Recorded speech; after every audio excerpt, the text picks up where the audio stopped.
¿Tú comes eso?, me preguntó Lorena con una mueca de asco, mientras dejaba frente a mí un plato desechable con restos fríos de comida, como quien alimente a un perro callejero. No tuve tiempo de responder. Solo bajé la mirada y apreté la servilleta de papel con las manos temblorosas. Mi nuera giró sobre sus talones y salió de la cocina sin decir más. Y fue entonces cuando me di cuenta. No era bienvenida en mi propia familia. Soy Clotilde, tengo 73 años y he vivido lo suficiente como para saber cuándo una persona deja de verte como un ser humano. Esa noche lo supe sin necesidad de palabras. En el silencio de aquella cocina moderna, tan blanca, tan perfecta, tan ajena, entendí que ya no era la madre de Julián. Era una carga. Una vieja inútil que se suponía debía desaparecer en silencio. Pero permíteme retroceder. No siempre fue así. Durante años fui una mujer fuerte, trabajadora, enfermera de vocación. Saqué adelante a mi hijo sola tras perder a mi marido Mateo en un accidente de tráfico cuando Julián apenas tenía 9 años. Nunca me quejé. Nunca pedí nada que era a cambio. Lo di todo con gusto. Lo alimenté, lo vestí, lo ayudé al estudiar medicina con jornadas dobles, vendiendo mis joyas, renunciando a viajes, ropa a mí misma.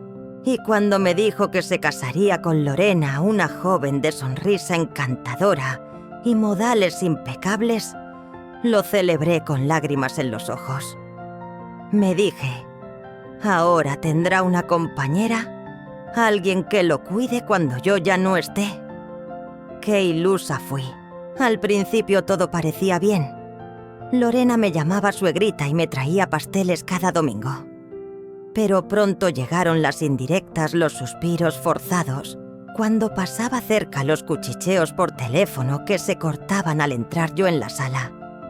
Después de una leve embolia, Julián insistió en que me fuera a vivir con ellos mientras me recuperaba. Me negué, pero insistió tanto que cedí. Fue el mayor error de mi vida. Me instalaron en el cuarto de servicio sin ventanas junto a la lavadora.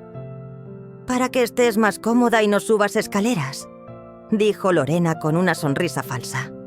No dije nada. Prefería pensar que era temporal, que me recuperarían las fuerzas y pronto volvería a mi casa, a mi jardín, a mis plantas. Pero mi cuerpo no era el mismo. Y poco a poco, mi dignidad también empezó a desvanecerse.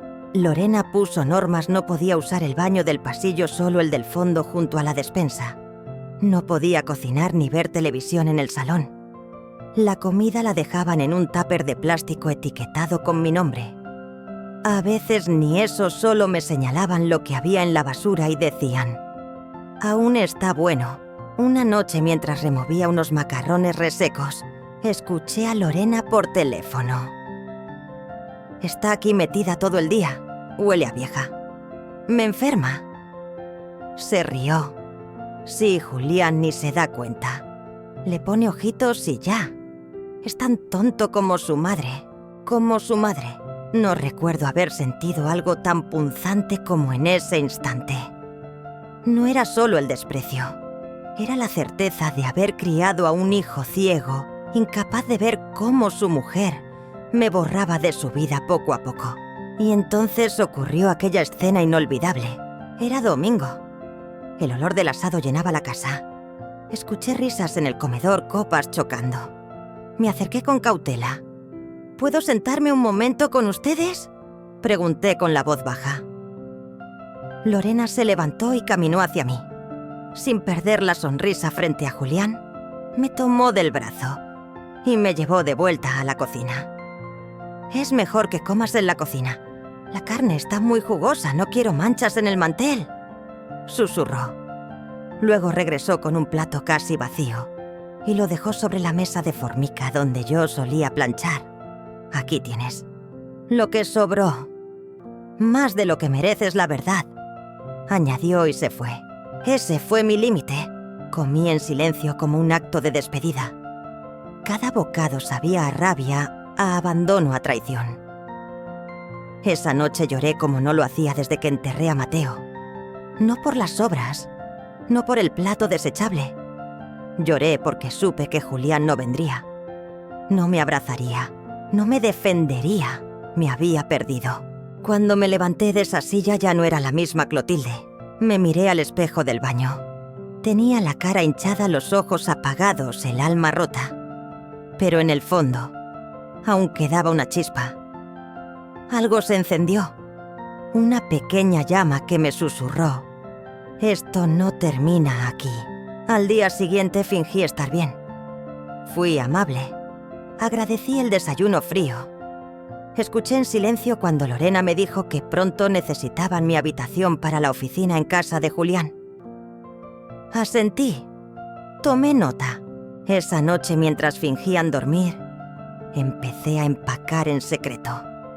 Pocas cosas, una foto de Mateo, mi libreta de ahorros, mis documentos y aquella pequeña cámara que mi nieto me regaló una Navidad y que irónicamente empecé a usar para grabar los días. Las palabras, las ofensas. No sabía aún lo que haría con eso, pero sí sabía que no me quedaría a ver cómo me reducían a basura. No soy una santa, no soy perfecta, pero tampoco soy esa mujer insignificante que Lorena cree tener encerrada entre paredes blancas. Soy Clotilde, y aunque me hicieron tragar desprecio, no me lo tragué todo. Hay una parte de mí que aún respira, y esa parte estaba a punto de despertar. Aquella mañana el olor a comida quemada me despertó. Al levantarme de la cama, o más bien del colchón viejo en el suelo que Lorena insistía en llamar base ergonómica, noté que la puerta del cuarto de servicio estaba entreabierta. Escuché risas provenientes de la cocina. Me acerqué en silencio arrastrando mis pantuflas desgastadas, y la vieja preguntó Lorena entre carcajadas: «Ah, no importa. Seguro sigue viva, aunque a veces deseo que no». Mi corazón dio un vuelco. No eran sus palabras solamente. Era la ligereza con la que las soltaba, como si hablar de mi muerte fuera una broma de sobremesa. Volví a mi rincón temblando. Me senté y me puse las manos en el regazo. Sentí una mezcla de indignación y resignación que me oprimía el pecho. Me mordí el labio hasta hacerlo sangrar porque el dolor físico me ayudaba a no llorar. Pero las lágrimas obstinadas cayeron igual. Pasaron los días y Lorena se volvió más directa, más cruel. Una tarde, al regresar de una cita médica a la que fui sola, porque Julián tenía guardia y Lorena no podía cuidar viejos, abrí la nevera buscando algo de comer. Estaba vacía. Solo había un pequeño contenedor de plástico con arroz apelmazado y un trozo de carne chamuscada. Me senté en la mesa y lo comí en silencio. Minutos después, entró Lorena con 2 bolsas del supermercado repletas. «Ah, ¿ya comiste?», dijo sin mirarme. «Es que esa era la comida del perro, pero bueno». «¿Ya qué?», no dijo más. Ni una risa ni un gesto. Solo dejó las bolsas en la encimera y se fue silbando. Como si nada. Yo me quedé ahí con el tenedor suspendido en el aire, el estómago revuelto, la dignidad colgando de un hilo invisible. Me levanté con lentitud, llevé el plato al fregadero y lo lavé con movimientos automáticos. Mientras el agua caliente me quemaba los dedos, sentí que algo dentro de mí se quebraba definitivamente. Esa noche sentí un dolor agudo en el abdomen. Intenté llegar al baño, pero las piernas no me respondían. Me desplomé en el pasillo. Nadie vino. Nadie escuchó. Me arrastré hasta mi colchón y me encogí como una niña asustada. Horas después escuché pasos. «¿Qué haces ahí tirada?», dijo Lorena desde la puerta. «¿Vas a morirte? ¿O qué?». Quise responder, pero solo emití un gemido. «No exageres. Si tanto te duele, llama a una ambulancia tú misma. Yo no puedo cargar con todo». Y se fue. Esa madrugada el dolor me hizo perder la noción del tiempo. Me envolví en una manta y recé.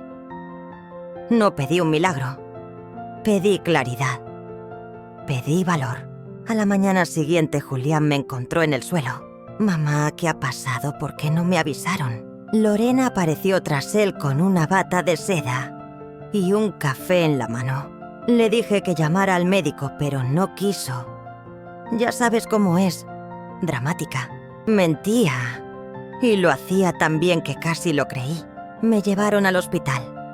Diagnóstico: deshidratación severa, intoxicación leve por alimentos en mal estado y un cuadro de ansiedad aguda.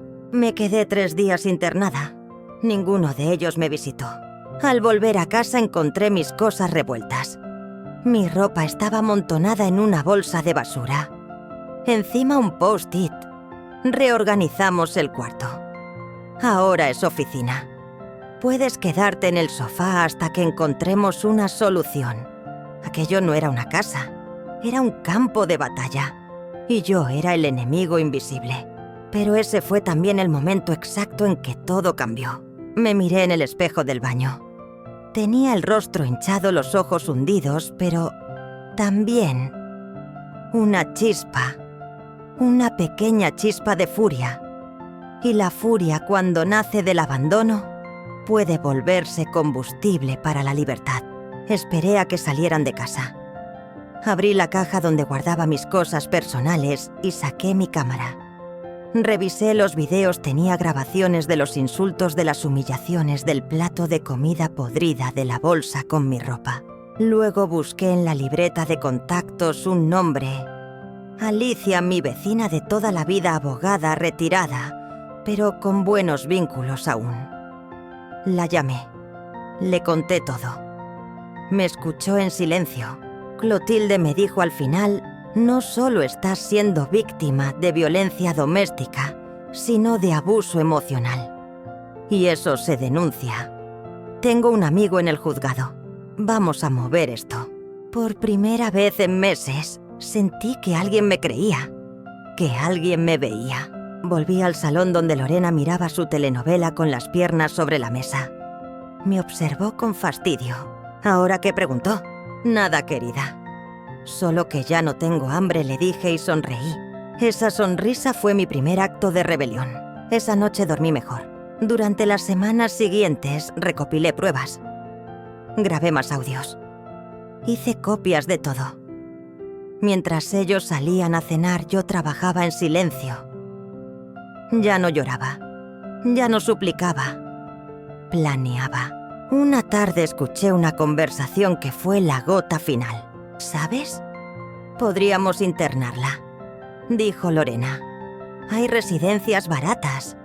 Así tenemos la casa para nosotros y no huele a geriátrico. ¿Tú crees? Respondió Julián con duda. Tú déjame eso a mí. Ya verás cómo lo hago parecer su decisión. Me encerré en el baño y vomité. No por el miedo, sino por la rabia. Pero también reí. Porque ella no era una anciana indefensa. Era una mujer con pruebas, con memoria, con fuego en el pecho. Y no sabía aún cómo acabaría esto. Pero sí sabía que ellos no se quedarían con todo. Hay una línea invisible que se cruza cuando una madre deja de callar.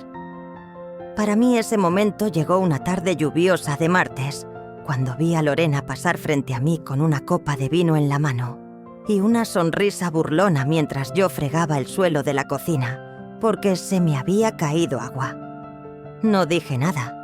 No moví ni un músculo de la cara. Pero por dentro algo finalmente se rompió.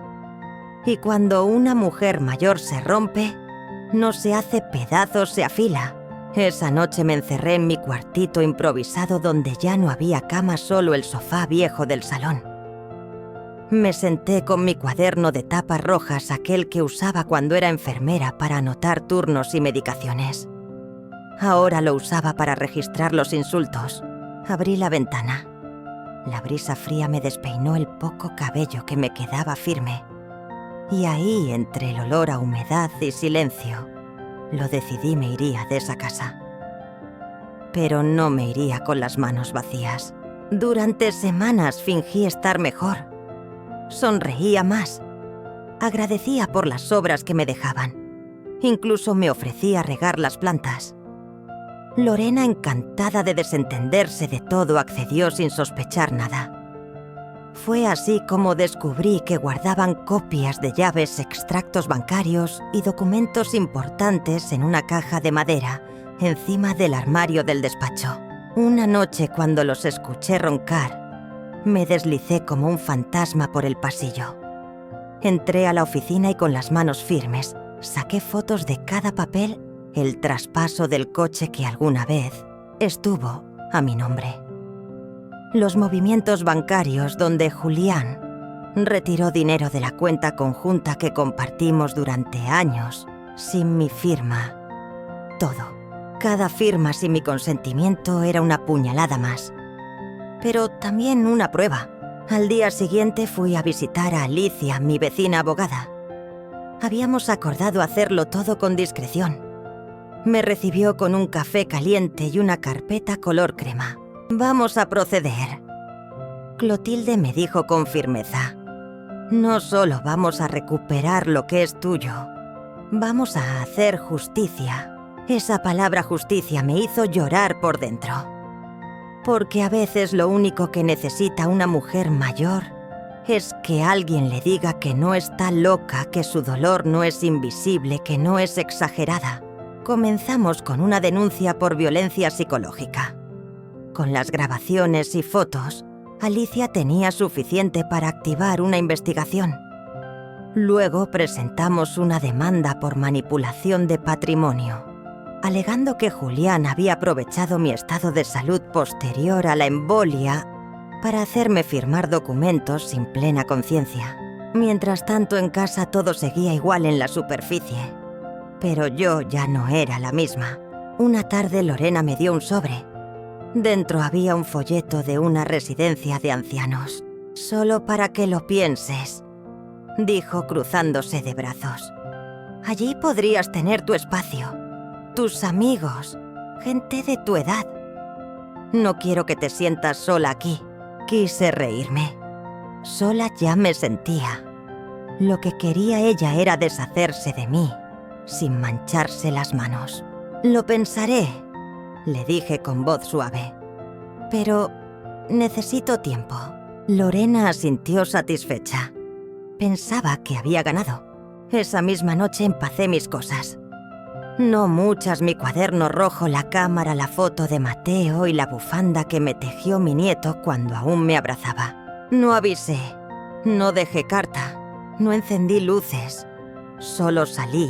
Me refugié en casa de Alicia durante un par de semanas mientras se gestionaban los documentos legales. Me sentí aliviada y extrañamente viva. Cocinaba lo que quería, me levantaba sin miedo, leía en silencio. Por primera vez en años me sentí libre. Una mañana recibimos la noticia. El juez había aceptado revisar la demanda de reversión de bienes. La fecha de audiencia sería en 2 meses.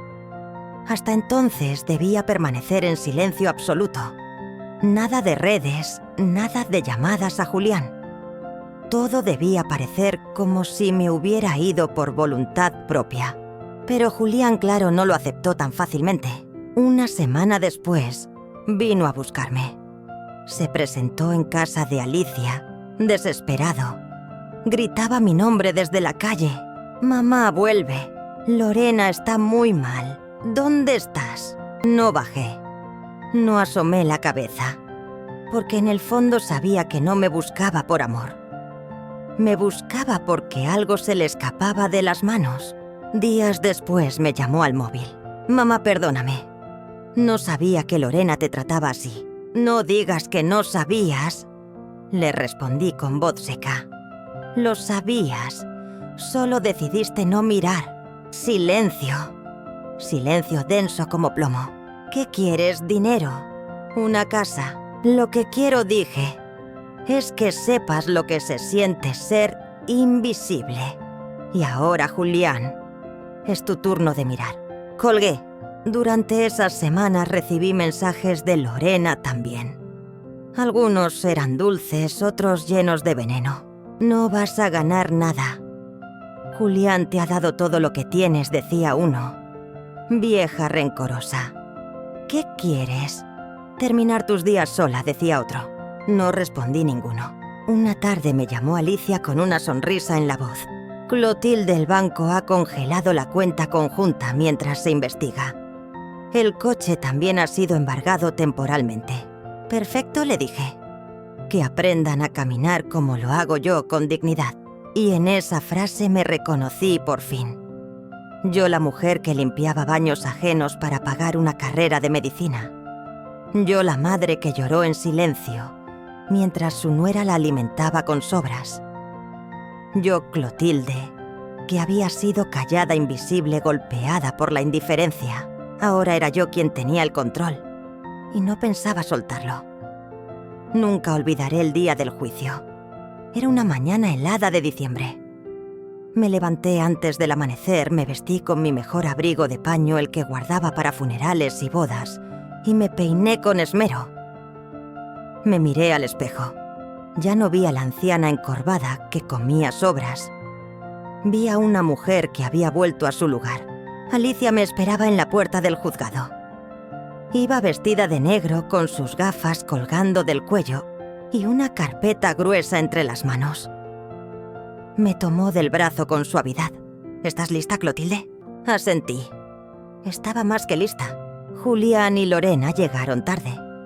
Ella vestida de punta en blanco, con ese aire soberbio que siempre la acompañaba, como si estuviera por entrar a una gala y no a una audiencia judicial. Julián, en cambio, parecía otro ojeroso nervioso con la mirada clavada en el suelo.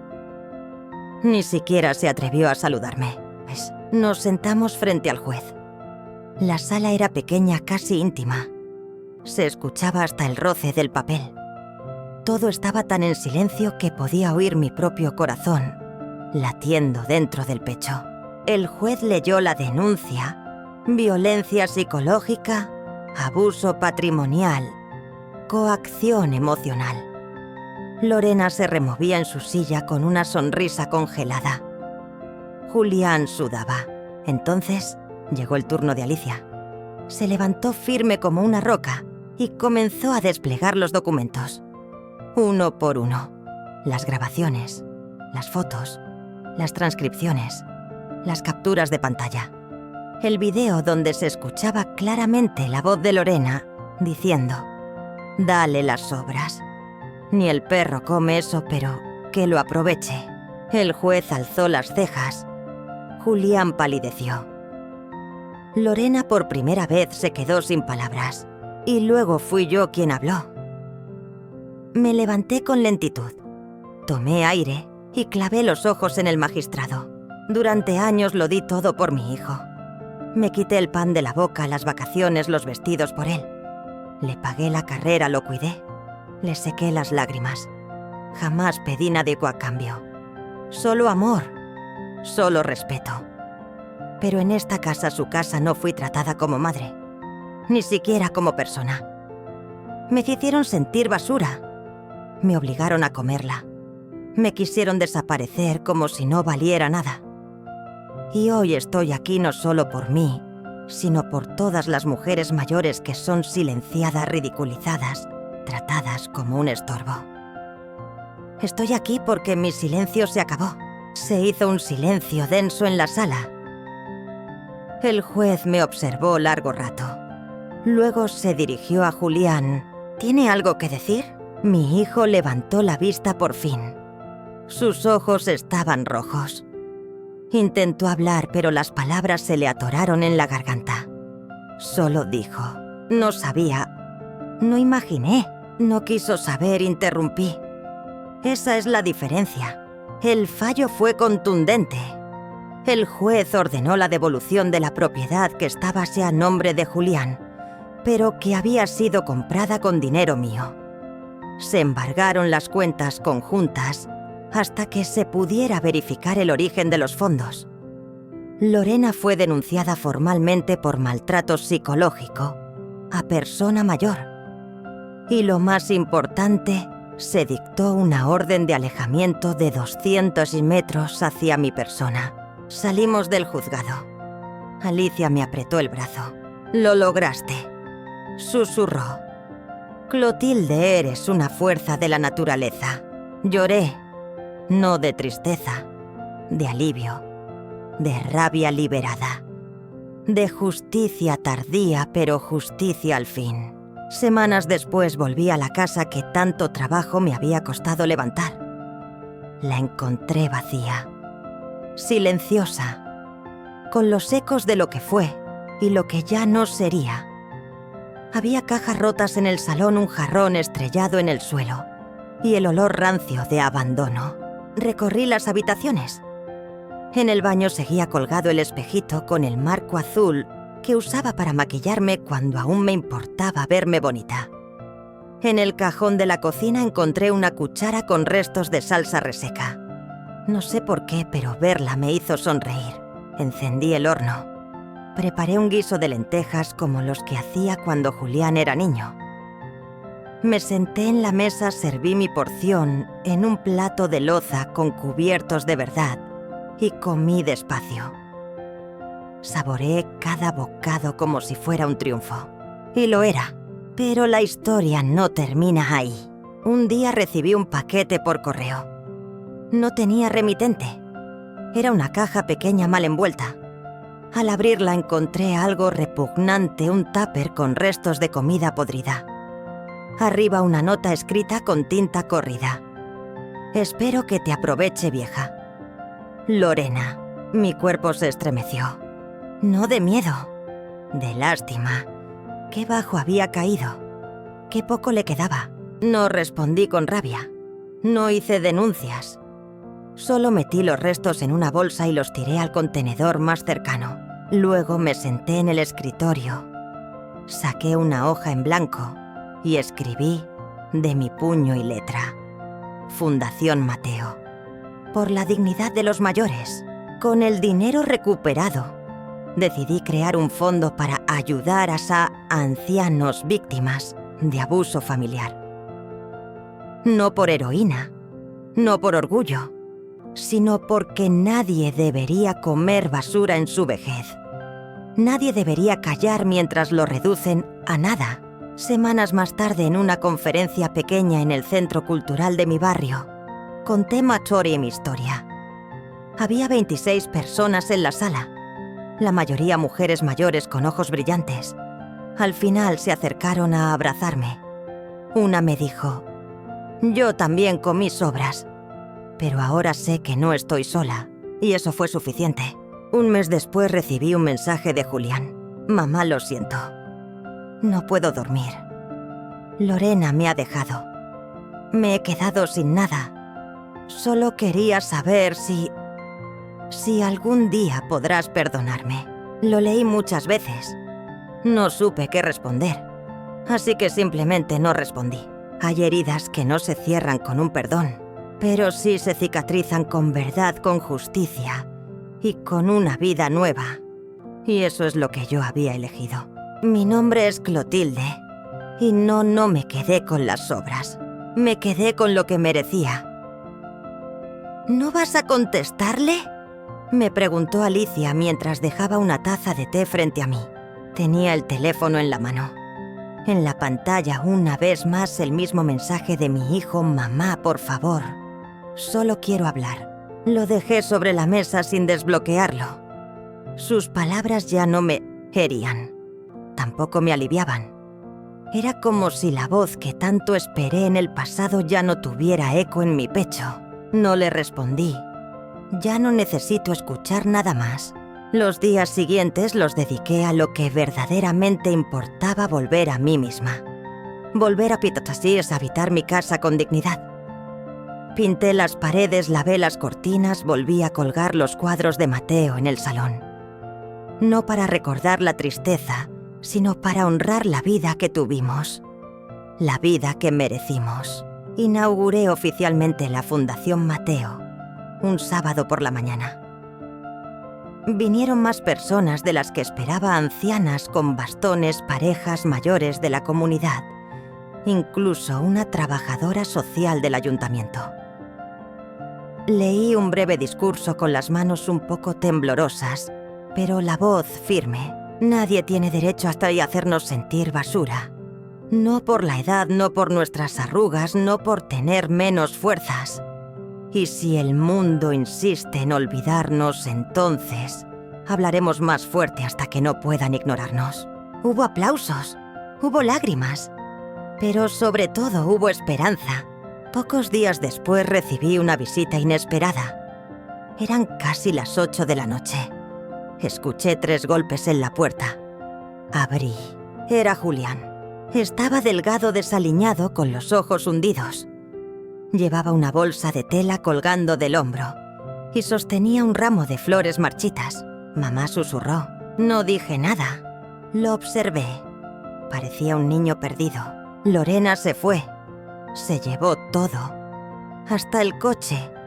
Me quedé sin casa, sin trabajo, sin nadie. Hizo una pausa. He sido un imbécil, ciego, cobarde. Todo lo que dijiste era verdad. Y vengo a pedirte perdón.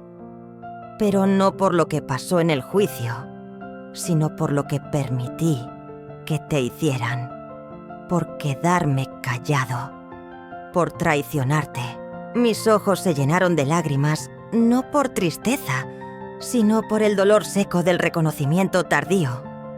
Laissez stila hice un gesto para que no continuara. Julián. No vengo cargando odio. Ya no. Pero tampoco soy la misma mujer que tú y tu esposa pisotearon. Me reconstruí.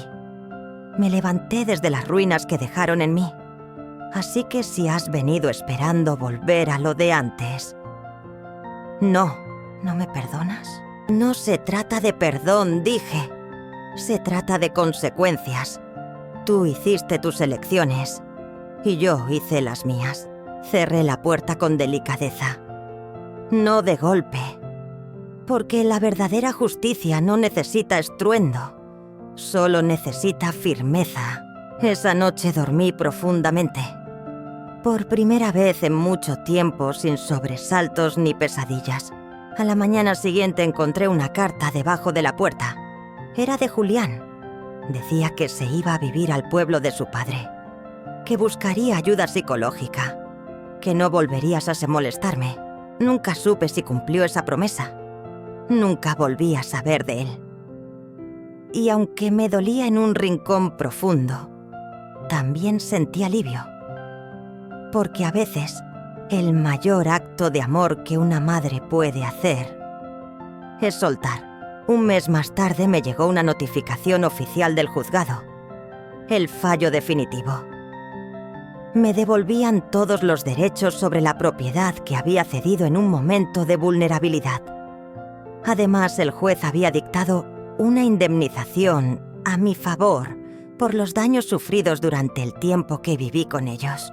No eran solo papeles, eran pruebas vivas de que mi historia tenía valor. El dinero lo utilicé para algo que llevaba tiempo soñando. Fundé una pequeña residencia comunitaria para mujeres mayores. No un asilo, un hogar. Un lugar con flores en las ventanas, con música en la cocina, con talleres de cerámica y meriendas con bizcocho casero. La llamé Casa Digna. Y fue allí, en ese espacio lleno de vida, donde encontré una nueva razón para levantarme cada mañana. Donde volví a ver sonrisas en rostros como el mío. Donde volvimos a sentirnos útiles, visibles, respetadas. Un día cualquiera, una de las mujeres del centro, Carmen, me preguntó: Clotilde, ¿nunca pensaste en vengarte de verdad? No solo con abogados, sino con algo más directo. La miré. Sonreí. Lo hice, Carmen. Solo que mi venganza no fue gritar ni romper platos. Mi venganza fue recuperarme, levantarme, demostrarles que no pudieron conmigo, que no me arrastraron para siempre y que al final ellos fueron los que se quedaron con la basura. Hoy, mientras escribo esto sentada frente a mi jardín lleno de margaritas, me siento en paz. Sé que no todas las mujeres tienen la misma suerte. Por eso no me quedé callada. Porque contar la verdad también es una forma de justicia.